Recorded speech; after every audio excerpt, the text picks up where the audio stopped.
One thing I found surprising, we found that 97% of employees reported that their mental health, their emotional well-being was negatively impacted by their manager. So almost everybody out there, their mental health was negatively impacted by their manager. A quarter of managers say that they feel that they are prepared to help with those issues. A quarter of managers get any sort of mental health training. So there's a major gap there. We're on a 2-second news cycle, and everything is in the moment. Like, I could forget that I needed to send crayons to my kid's classroom and open my phone and order them on Amazon right now. And so there's this expectation of immediacy, but that doesn't happen in healthcare.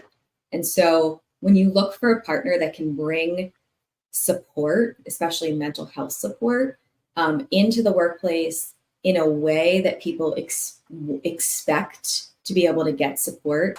Welcome back, everyone, to the Geeks, Geezers, and Googleization Show, the home of Googleization Nation, where we talk with HR and business thought leaders about the crazy, never normal shift going on all around us. Our goal is to bring you ways to reimagine tomorrow and explore the ever-changing convergence of people, business, and technology. Here is your host, Ira Wolfe.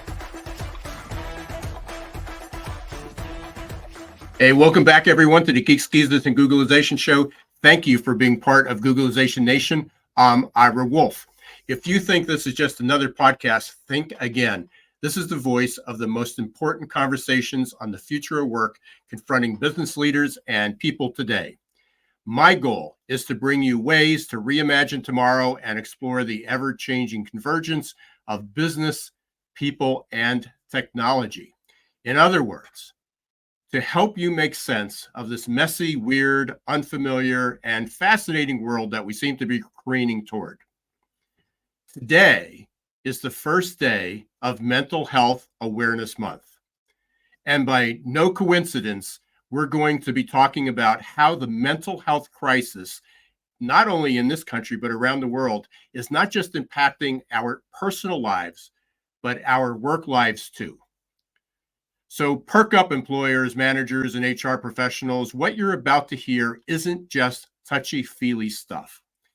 In just a few moments, I will be joined by two experts from Headspace, David Wright and Jessy, to talk about their fascinating but very troubling 2024 Workplace State of Mind report.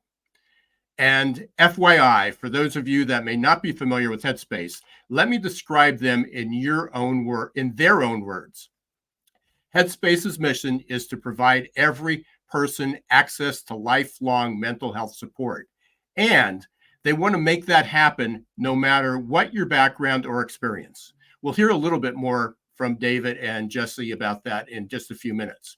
And as you know, I'd like to back up my words with data. Just yesterday, there was a report released by Statista, and they found that 3 out of 4 Americans reported that they struggled with mental health in some form or another in the past 12 months. Half of U.S. adults have experienced stress or anxiety in the past year. 29% reported feeling lonely or have social isolation, and 34% stated that they have gone through a depressive phase. And get this, just 22%, or 1 out of 5, reported not having any of those issues listed above. Just 1 out of 5. In a separate analysis, Statista found that the psychological effects from the COVID-19 pandemic are fading. Symptoms of anxiety and depression are roughly twice what they were just 5 years ago in April of 2019. Let me remind you about another fascinating, insightful, but troubling survey. Avanti's 2024 Everywhere Work Report. One of the most startling findings from their report, the Avanti report, is that at least 40% of workers surveyed said they would quit their job to get more flexibility. More troubling, 1/3 of the leaders said they would quit too. And 55% of women said that they would turn down a job offer if forced to return to their office full time. So to learn more about Avanti and also you'll hear a lot more about the State of the Mind report, go to adaptabilitytoolkit.com 2024 Everywhere Work. That's Adaptability Toolkit 2024 Everywhere Work. You can check the show notes too to be able to get access to reports. Now, let's bring David and Jessy on to the Googleization stage. They are both sales solution architects at Headspace. They support Headspace's commercial growth initiatives, focus on sales, market strategy, clinical strategy, and product evolution. Let's welcome David and Jessy. Big round of applause for you guys. First day of mental health awareness. I'm not sure we should be celebrating that, but in other ways that I'm so grateful that you're here to be able to help launch that. And as you heard, lots of surveys out. I'm sure we're going to hear more, but your Headspace State of the Mind report, when some of those numbers are just, as I said, fascinating but terrifying.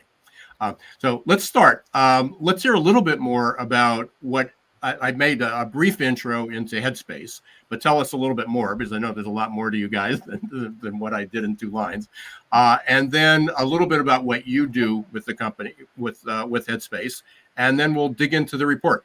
Yeah.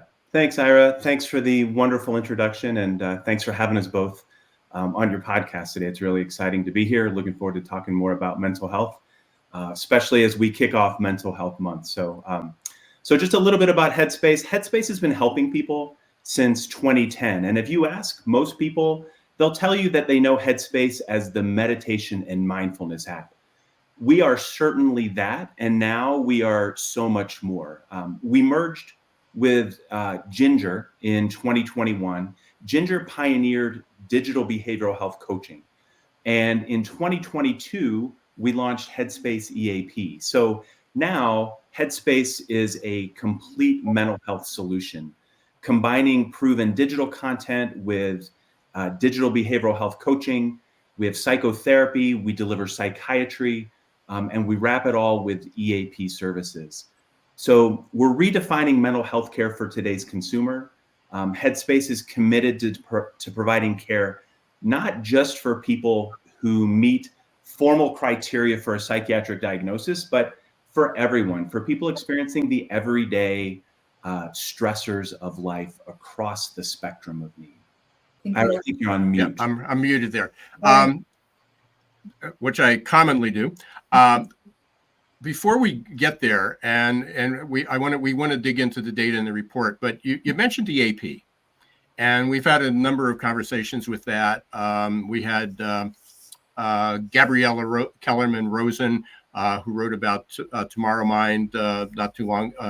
I think we had her on in the fall. And her and Marty Seligman released a huge report about some of the challenges with the EAP, with the structure. Have you seen any uptick, any increase in utilization with employees because of the app, because of some of the work that you're doing? Because prior to that, I mean, services, there's certainly a stigma. That's why we're talking about Mental Health Awareness Month. There's certainly a stigma with mental health. But, average is about 3% of employees use EAP. Have you seen utilizing Headspace's services in the app an uptick, a higher utilization? Yeah, I would say absolutely. It's pretty foundational to our approach to shifts, instead of thinking of mental health as sort of that crisis level episode of care that traditional EAPs often are promoted as, to thinking of mental health as this lifelong continuum. And so we've built our tools around the ability to engage employees in a way that is meaningful to them, that is welcoming to them, that really does reduce the stigma. And so because we do have a direct to consumer application as well, there's a really good chance that the employers that we're working with have employees that have already engaged in Headspace, know the brand, have seen our partnerships.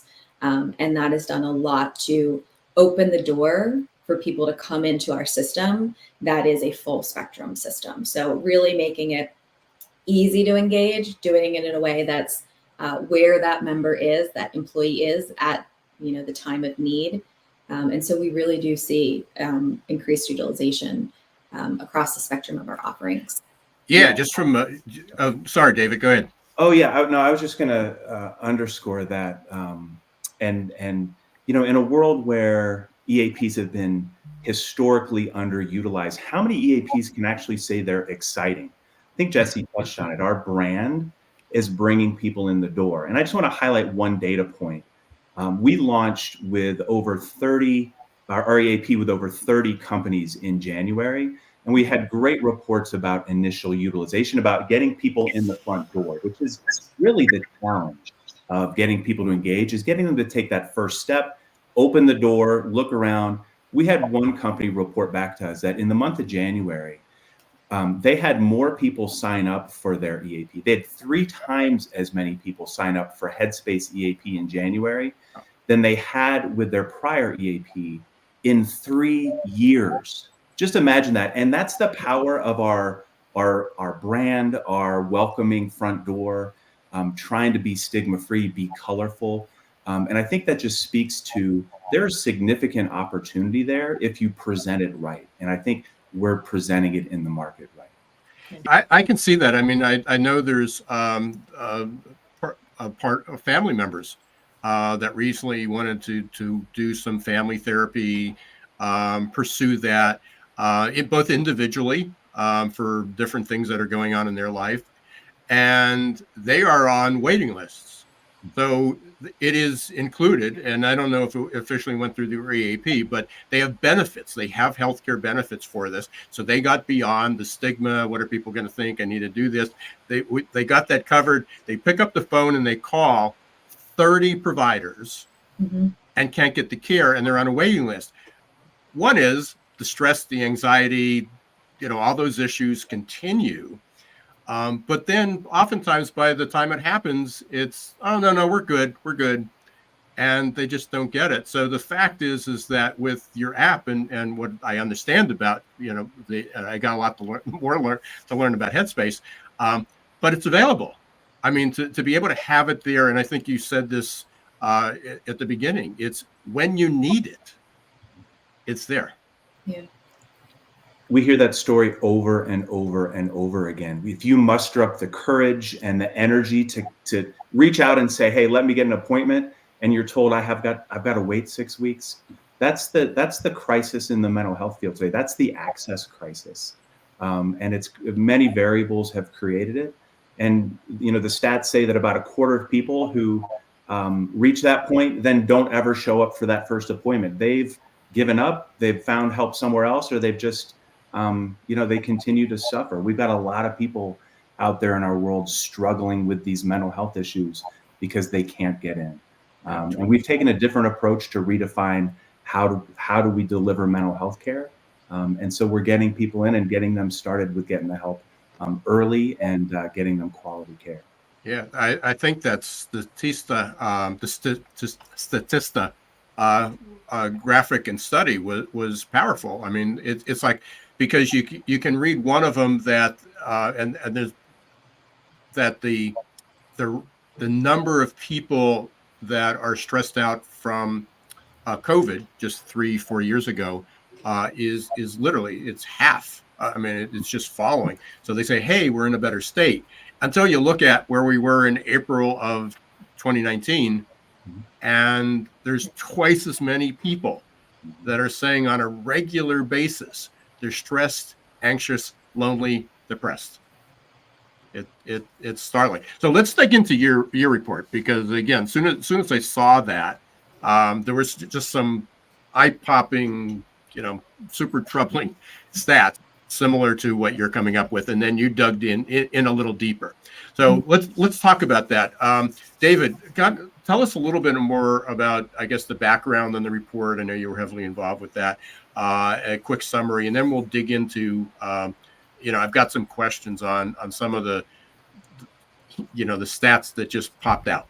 Good. Okay. So this is the 6th annual Headspace report on workplace mental health, and a very appropriate topic for the first day of Mental Health Month.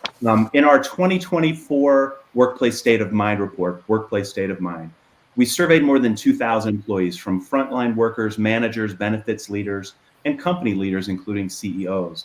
And we were assessing their perspective on the state of mental health at work today. So it's a good survey across the market, many different industries, good sample size, good cross-section of employees, and we have some informative findings.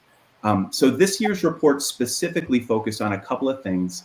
One, on how work stress is seeping into the personal lives of employees, and two, how employees' relationships at work with coworkers, with managers, with leaders plays a significant role in their overall mental health and their emotional well-being. So based on the data, it's clear that in order to improve mental health, employee mental health, employers should really consider investing in resources that build positive work environments while building the mental resilience of their workforce. So, the workplace today is not as separate from our personal lives as it once was. For many of us, our home, like me, our home is now our office. It's easier than ever with technology to bring work home with us every day. And so employers now have a growing responsibility to consider how they support employees at work, how that impacts their lives outside of work. So by recognizing the motivations of employees and their desire to be their best selves at work and outside of work, leaders and companies have an opportunity today to create really healthier, more empowering workplaces that, while driving business results, also better support the mental health of their teams. So Jessy and I are excited today to speak with you more in depth about the findings of the report and what companies can do about it. I mean, in following in line with that, I just interviewed somebody yesterday, and their company, fortunately, was 30% or 35% remote when the pandemic struck. So they at least had some of that basic, some of that infrastructure. Most companies were about 2 to 5% remote. Today, they're 82% remote. Mm-hmm. The gap, though, it's not like, oh, they know what they're doing. Is there was a huge change. There's all those managers, and again, the thing that people forget about is, yes, people want to work from home, but that means they don't. It's not that they're bringing work home; it's there. There is no separation, and people, we're still fumbling through this. This is still new. Jessy, what are some? And I asked this question yesterday, and it really struck home. Is from the report, what surprised you the most? What came back and it got, whoa, we didn't expect that.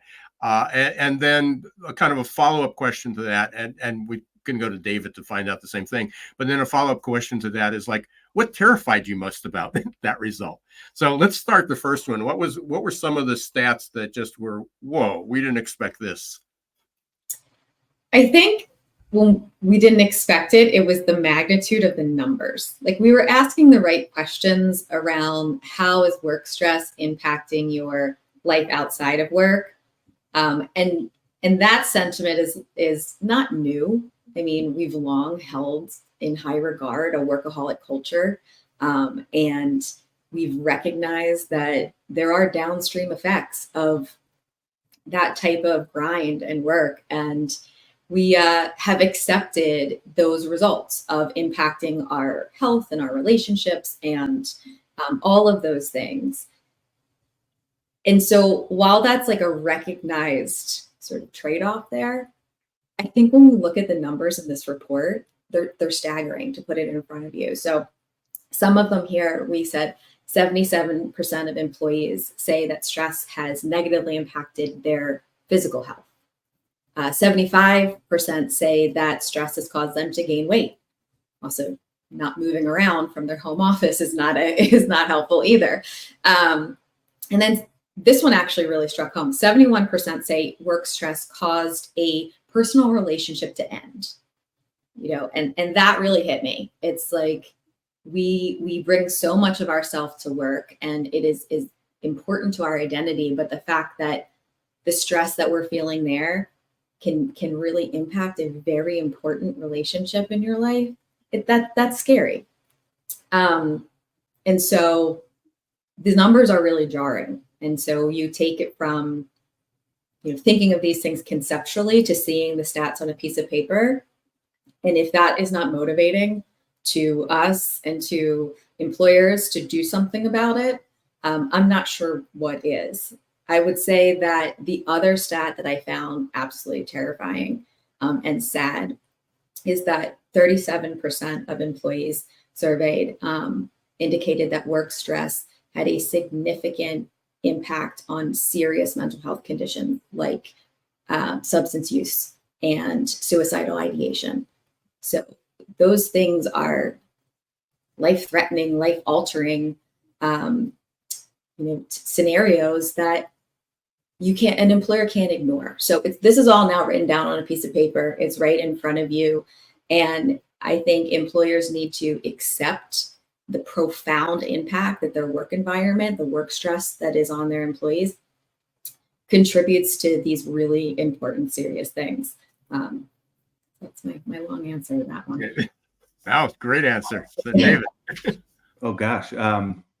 Yeah, thanks for raising the bar, Jessy. So what's frightening I think frightening and concerning. So a lot of stats, I share the same concerns with Jessy. I think that 37% of people report serious mental illness, substance use, suicidal ideation from work stress. One thing I found surprising, we found that 97% of employees reported that their mental health, their emotional well-being was negatively impacted by their manager. So almost everybody out there, their mental health was negatively impacted by their manager. And that, I wouldn't have thought that was so high, but it speaks to the vital role of the relationship with your manager. If you think your manager is upset with you, or if your manager says, hey, let's meet today at 1 and they don't tell you why, that has negative effects on my mental health. What is this about? What's going on this afternoon? I think a concerning stat, and I may get the categories wrong, but half of workers actually do turn to their managers for some sort of mental health support. I think the number is 48%. And but on the other side, about 24%, so a quarter of managers say that they feel that they are prepared to help with those issues. A quarter of managers get any sort of mental health training. So there's a major gap there where people are reaching out for help. Half of people are reaching out to their managers for help, and the managers, for the most part, feel unprepared and ill-equipped to help people with whatever the issue is. And we don't expect managers to be therapists, but we do expect managers to, and trust me, I know managers have a ton on their plate. They have to know everything from all the emergency codes to how to program the computer to, everything. And we're not asking them to be therapists, just to know how to start a conversation, how to assess when somebody needs help, and then where to go. And I think there's a big gap there that we can address. Yeah, this may be a left field, a question out of left field. So if your report hasn't covered this or is not there, then just say that, and it's just something we need to pursue. But as we talk about the responsibility of managers, and again, yesterday we were talking a little bit about the collaboration tools that people weren't properly trained, and I'm a strong believer that you can have strong collaboration remotely. It's just that people aren't familiar enough with the tools and how to use those tools remotely versus in person. And we talked about virtual. How do you engage people? How do you read that? But your response just raised this question: is old school managers, and there's a lot of them, still a lot of baby boomers and Gen X. And I know people always think Gen X is young, but Gen X is now in their 50s. Actually, Gen X is now eligible for retirement programs. They're the oldest Gen X is 55 years old. And so there's a lot of baby boomers and Gen X that are still managing, grew up in a time when you didn't bring personal stuff into work. Mm-hmm. You come to work, you stay focused, keep the personal stuff out, and now it's literally virtually impossible to do that. Did the report did you find anything in the report? Was there any difference between old and young, or certain industries that might have an easier time or a worse time at this? Because I didn't see the data, from the behind. I saw what was, publicly. But is there a breakdown? I mean, is there a difference between older managers and younger managers, certain industries and other industries? Our survey did not dive to that level of detail, so I don't have the numbers. Next year. Yes, for next year. But I think we talk with a lot of leaders. We talk with a lot of our clients. We talk a lot in the market, and I think you're spot on. There are differences, and I think there are always exceptions, but I think there are differences. I think the older managers, you're exactly right, are trained, have been raised in an environment and frankly raised in households where there's less openness about mental health issues, and they live their lives that way. And I think younger people today, there is more openness. And my adolescent kids, my 20-year-old son, they talk much more openly about mental health than I ever did when I was their age. And so I do think there is that difference. And I think that the challenge is how do you help that generation of managers who are less comfortable talking about it, or it's taboo. I just want to stick to, the processes and protocols. How do you support them to be more open? And I think there is openness. I think they can learn and engage in those ways to talk about mental health issues in the workplace. But I think it's a matter of breaking outside of that comfort zone and potentially breaking some of those cognitive rules that they've had for themselves for years. Yep. Yeah. It's just to build on that really quick. I think that there's actually a universal application of the value of leaders bringing mental health into the workplace and talking about their own mental health struggles and leading by example. So even in those industries, or for those managers that maybe, wired a little bit differently to approach that topic, when they see leadership, saying it's okay to talk about this in the workplace, and I'm going to do that, and we're going to create an environment that is safe for people to share. Again, with that shared understanding that the door doesn't close at work and then everything's, all my work stress is gone. And the moment I sit down at my computer, my home stress isn't gone. I'm still, thinking about my teenager and the situation I had with her the other day. So we have to realize that, A, those lines are blurred, but B, leaders have a really outsized opportunity to elevate this discussion and start driving a culture where people are more comfortable talking about mental health and accessing the mental health resources and programs that these organizations are putting in place. And Ira, we do have a stat about that. So the good news is, Yeah. We'll bring it full circle. The percentage of employees who are reporting that their company's leaders are talking about mental health in the workplace has actually more than doubled since 2020. So in 2020, about a third of leaders were talking about mental health in the workplace. In 2024, that number is 90%. So exactly what Jessy's saying, if we can model that from leadership, you will see that trickle down and become more of a building those conversations into the fabric of the workplace. Going into what you said, I mean, I've got a 4 and a 2-year-old grandchild, but I also have a 24-year-old grandchild, and very, very open now. She graduated. She actually graduates this week with a psychology degree. Wow. And so obviously very attuned to that, but it's always been more sensitive and willing to share that. But I'm also an adjunct, so working with 18 to 22-year-olds. And it's amazing because in the beginning of each semester, I will get a report of how many need accommodations. Now, I can tell you, this is a long time ago. When I was in college, we would never bring that up, because what if that goes on our record? How would we get into professional school if that was on our record? We didn't want anyone to know that. But it's not only managers, it's professors. It's how do you deal with that. You don't want to overstep. I know there's a lot of professors that think that kids just need better emotional intelligence. They just need better skills. And that's true, but they're 18 years old. They're living in a really stressful environment. And professors, teachers, it's not just parents. Mhm. Everybody needs to be better equipped how we manage this. I told you at the beginning, this goes really, really fast, and we're at the bottom of the hour already. We're going to take a quick break. You're listening to Geeks, Geezers, and Googlization. We're with Jessy, Paul, and David Wright from Headspace.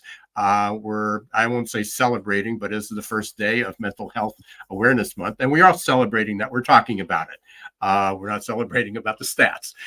But when we come back, we're going to talk about what can organizations, what can companies do about it.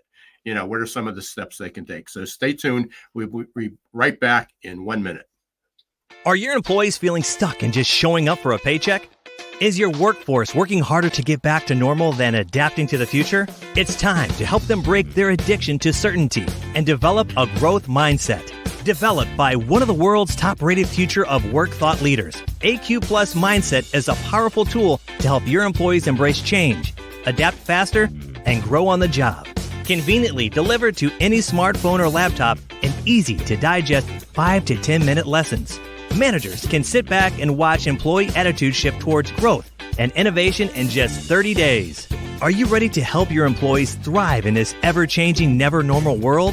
Encourage them to show more grit, resilience, adaptability, and unlock their potential? The journey to a growth-filled future starts with a growth mindset. Visit aqplusmindset.com or call 484-373-4300. Hey, welcome back, everyone, to Geeks, Geezers, and Googlization. Thank you for being part of Googlization Nation. We are here today. We're celebrating the first day of Mental Health Awareness Day. Again, we're not celebrating mental health or mental illness, but hopefully celebrating the opportunities that are out there to help people, to bring some of the really terrifying stats and direction that we're headed, and provide some benefit. So we are. We talked a lot about we started to talk a lot about the Headspace Workplace State of Mind report.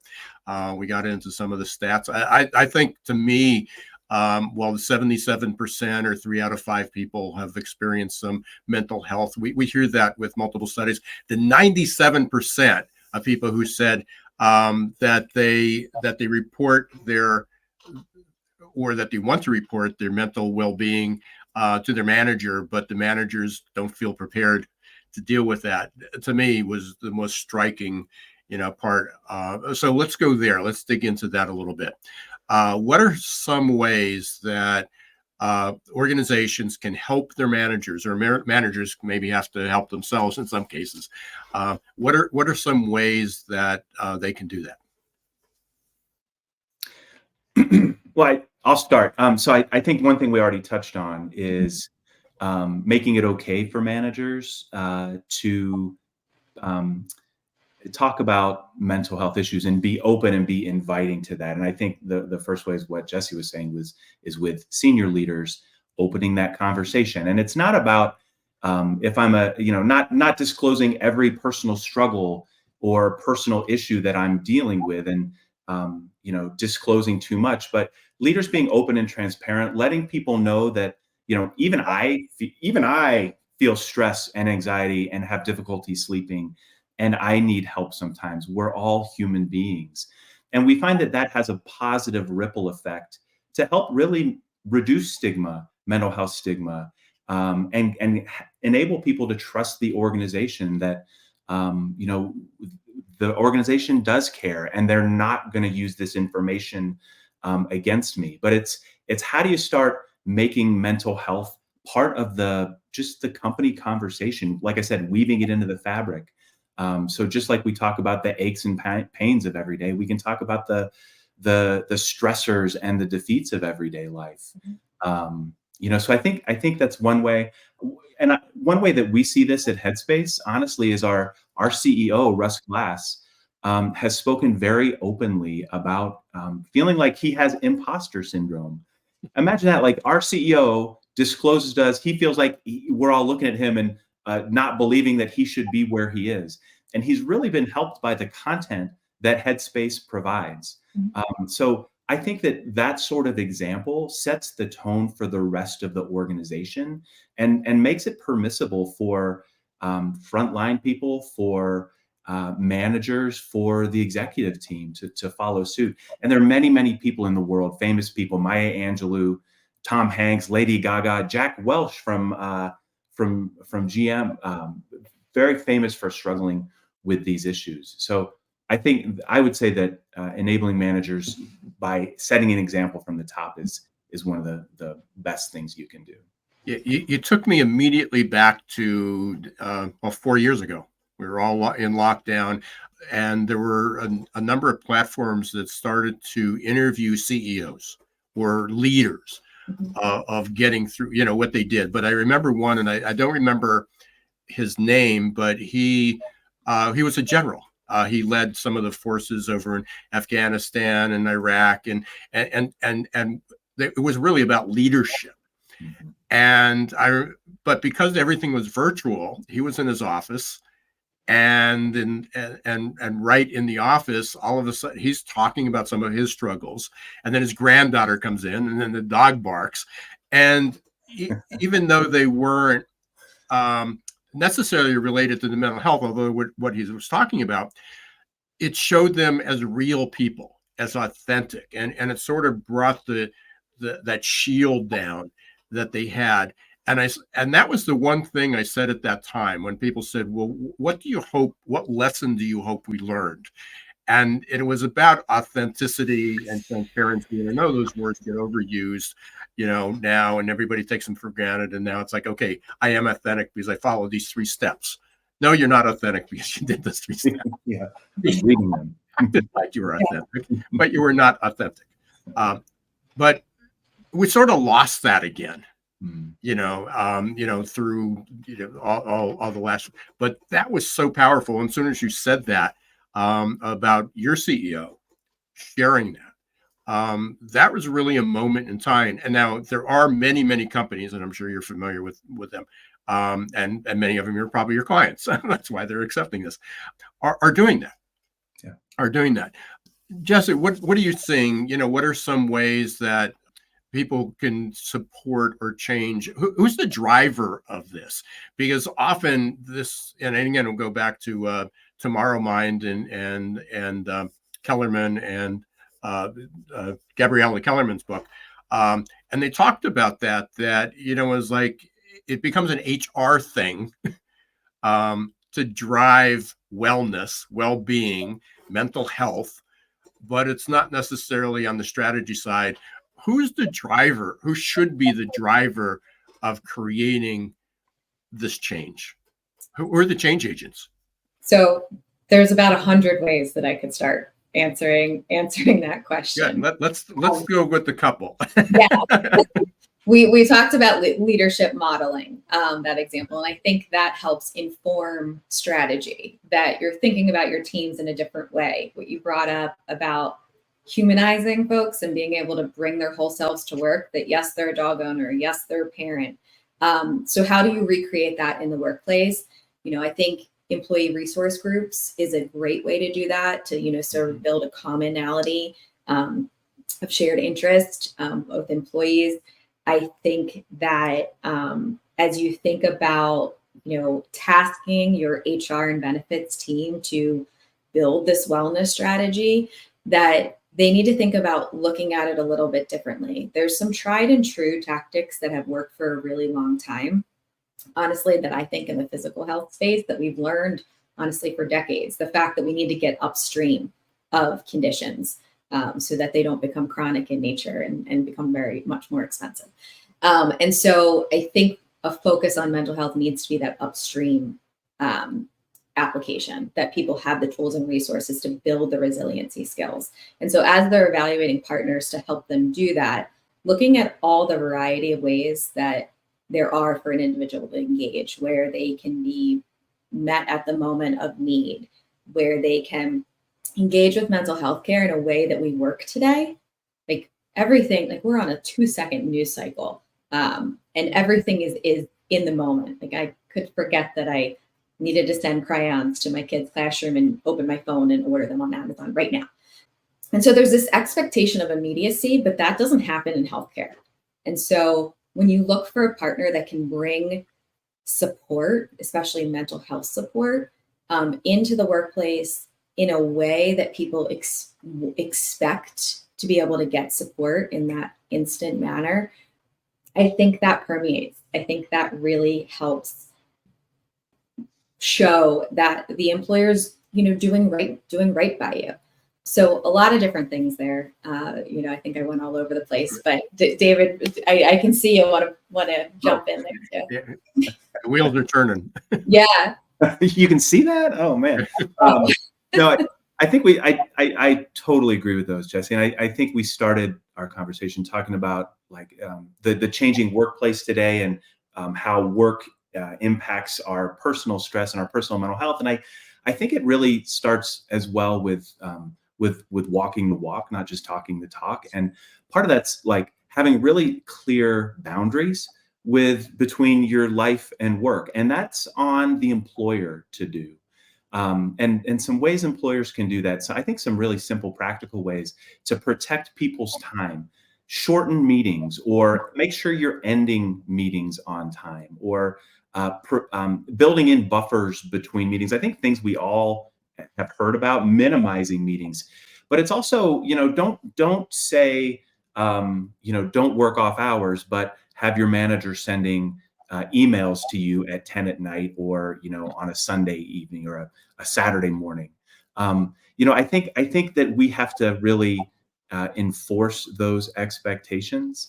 And I think the other things that a company can do are really build some of these features into the fabric. Like at Headspace, we will often start big company meetings or small team meetings with a 1-minute meditation. And the message that sends is powerful, that mental health matters, that we're going to take a moment here. Other companies send that message in a variety of different ways through those sorts of practices, but also doing things like having an on-site counselor available. That sends them like that person can become the face of mental health at your work site. And that keeps these issues in the forefront of employees' minds. Deputizing frontline workers, doing things like having mental health first aid classes, and making sure that people know, hey, it's your peers on your team who you can talk to. That can often help people feel more comfortable. But people see that the company has built in this support and they care about your mental health. Survey after survey shows employees want their employer to be concerned and help with mental health, build a workplace culture of mental health. Many companies don't know how to do that. And why would they? They're not experts in it. So that's where we can support, coming in and helping really create that culture so that people feel like their mental health is supported. And that goes such a long way to loyalty to a company, to helping things like retention and turnover, burnout, just the innumerable positive impacts that can have really are powerful. We are unfortunately approaching the end. And I always hate this part because it seems like we're always just getting started, and there's so many more questions. So would love to continue this conversation throughout the year, have you back, and find out some of the work that you're doing. But I want to get to the lightning round to learn a little bit more about each of you first. So either of you can choose to go first. But the first question is one of our favorites. When when it's crunch time and you need to just break away, who's your go-to artist or go-to type of music or go-to band? David, you have one in mind? I do. Yeah, I was thinking maybe you could. You want me to? So I would think I'd go to a genre more than a specific artist, and that's sort of late 90s, early 2000s hip hop, which just really gets, it's like, all right, heads down, let's go. Feel the drive of those beats, so to speak, and it's uplifting and gets you going. So that That's interesting because I take the opposite approach. I kind of slow it down, and I'm a fan of indie folk music, which is kind of a slower, more serious tone. And my go-to artist is Gregory Alan Isakov, who just has a lot of deep songs. And I will get on my bike and put on slow music and pedal across the city, and that helps me unplug and unwind.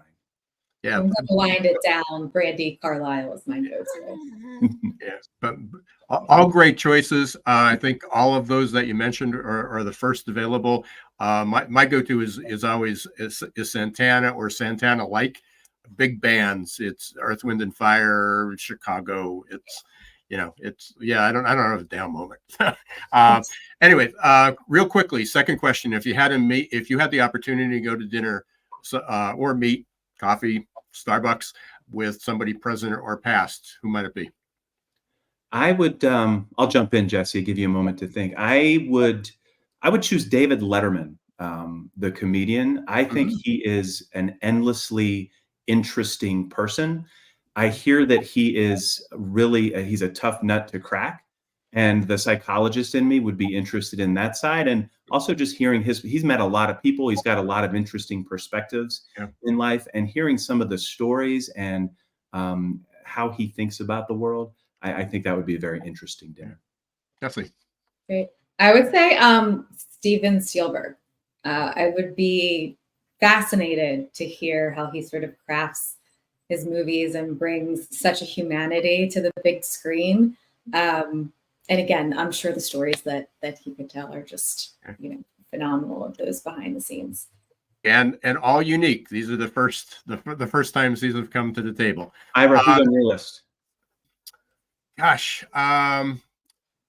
only because we just visited Dallas and we went down to JFK. That's powerful. Which would be JFK, and the other one would be probably my grandfather. My grandfather passed away. One passed away when I was 9. One passed away 10 years before I was born.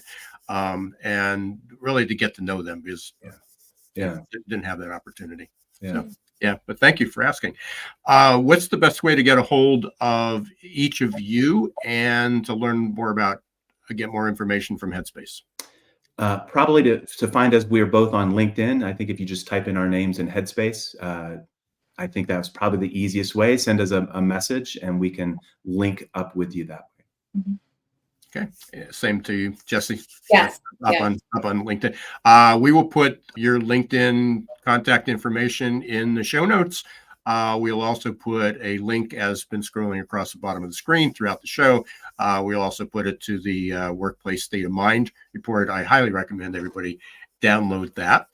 We appreciate you being here for another episode of Geeks, Geezers, and Googlization. Thank you for helping us celebrate the first day of Mental Health Awareness Day.